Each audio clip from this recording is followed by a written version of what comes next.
Hey guys, TechComment here with the video for you guys. In today's video, we're going to talk about the iPhone 7 Plus going into 2024. If this phone is still worth it, whether you're thinking about buying it, upgrading from it, or currently using it, everything you need to know about the iPhone 7 Plus, we're going to discuss in this video. So let's dive right into it. First, just a couple of little background on the iPhone 7 Plus. It was released back in September of 2016. Now, later this year, it's going to be an 8-year-old phone, which sounds like a really long time for iPhone, and that's because it is now the iPhone 15 lineup is out. So we're going to compare a couple things with the iPhone 15 as well here. Now the 7 Plus, here's the bigger factor form, which has a 5.5-inch display here. You also have the smaller one, which is the regular iPhone 7, which comes in a 4.7-inch display iPhone, much smaller than that.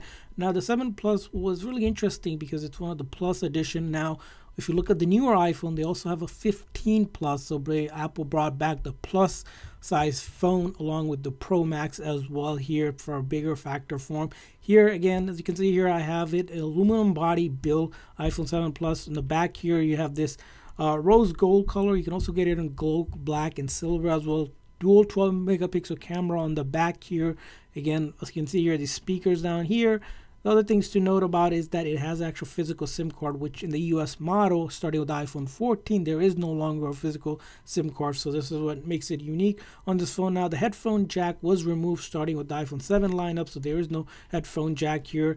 And that's kind of the look of it on the iPhone from the face of it. Now, the front camera is a 7 megapixel front camera that we have. Now, built in on this phone is A10 Fusion chip compared to the new iPhone 15 lineup, which Apple developed A17 Pro, I believe, which is the latest version of the chip on the system here. It does come with 3 gigs of RAM, which again, decent size. Now if you're looking at the 15 lineup, they come with almost 6 gigs of RAM, double the amount of RAM.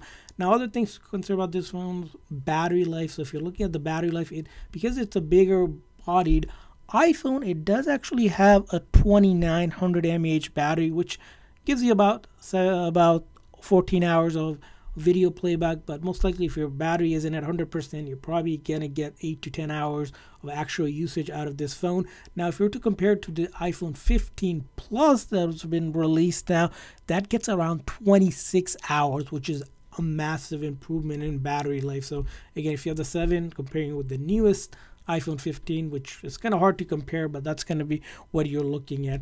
Now other things to consider, it's going to be the software on this iPhone. So this iPhone can only update to iOS 15. You cannot get anything higher than iOS 15 because originally it was released on iOS 10 and Apple stopped updating after 5 years of major update. iOS 16 has been out and 17, but it will not update to iOS 16, and later this year iOS 18 is going to come out. So it's going to be 3 major software behind later this year as well.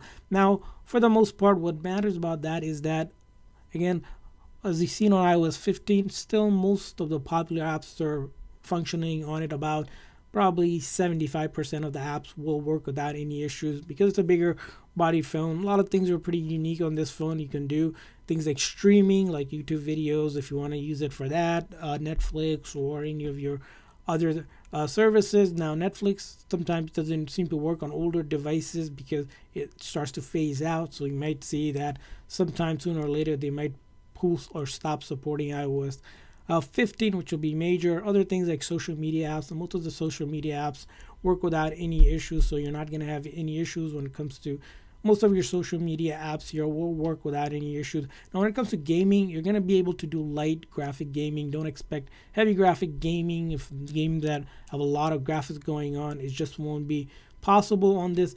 And you'll notice here, whenever you have apps, they'll be looking to get updated. Now, they might update to an older version of the app, so sometimes it's hard to get the newer version because they might be running on iOS 17, but that doesn't mean the phone can't do any of that. Now, what this phone is great for is basic functionality, which is calling and texting and light browsing. So if you're looking for a phone specifically to just do that itself and use a couple of the apps, again, this phone will get you by without any issues. Now, it is going to be slightly slower in terms of if you're comparing to something newer, just because of the hardware that has aged and the software is a little bit older. So you do have to be patient when it comes to apps trying to work and update. So you'll see here you need to do all of those updates as they come along here.